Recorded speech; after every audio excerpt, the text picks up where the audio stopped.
আজ বিশ্বকাপ মানে বিলাসবহুল চার্টার্ড বিমান, লাক্সারিয়াস হোটেল, আরও কত কি। কিন্তু ১৯৩০ সালে বিশ্বকাপে যাওয়া মানে ছিল আটলান্টিক মহাসাগরের সঙ্গে লড়াই করা একটি জীবন মরণ যাত্রা। উরুগুয়েতে প্রথম বিশ্বকাপ, কিন্তু তখন ইউরোপ থেকে সাউথ আমেরিকা যাওয়ার কোনো সহজ আকাশপথ ছিল না। ফলে কয়েকটি ইউরোপীয় দলকে বেছে নিতে হয় সমুদ্রপথ। উঠে পড়েন ইতালিয়ান বিলাসবহুল যাত্রীবাহী জাহাজ এসএস কোন্তে ভের্দেতে। সঙ্গে দলগুলোর কর্মকর্তা এবং সাধারণ যাত্রীরা। তাতে বিলাসবহুল জাহাজে তৈরি হয় উদ্ভট পরিস্থিতি। কিছুটা গাদাগাদি করেই শুরু হয় যাত্রা।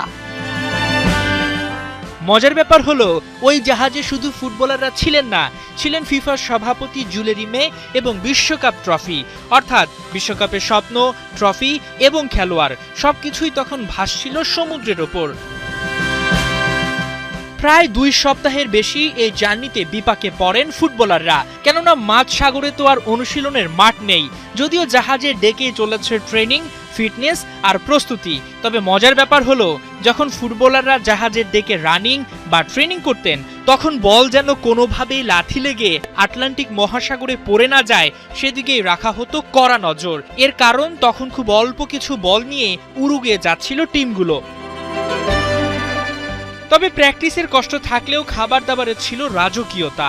জাহাজের শেফরা খেলোয়াড়দের জন্য পুষ্টিকর এবং চমৎকার সব খাবারের ব্যবস্থা করতেন, যাতে ফিটনেস ঠিকঠাক থাকে।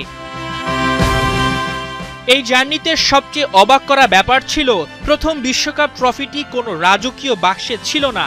শোনা যায় ফিফার প্রেসিডেন্ট জুলে রিমে সেটি উরুগুয়ে পৌঁছানোর আগ পর্যন্ত নিজের সুটকেসের ভেতর কাপড়ের নিচে লুকিয়ে রেখেছিলেন, যাতে কেউ চুরি করতে না পারে। এই যাত্রায় ফ্রান্স, বেলজিয়াম এবং রোমানিয়া একই সাথে জেনোয়া থেকে এসএস কোন্তে ভের্দে জাহাজে উঠলেও যুগোস্লাভিয়া দলটির সেই জাহাজে চড়ার কথা থাকলেও শেষ পর্যন্ত তারা ফ্রান্সের মার্সেই থেকে এসএস ফ্লোরিডা নামক আরেকটি জাহাজে করে উরুগুয়ের পথ ধরেছিল।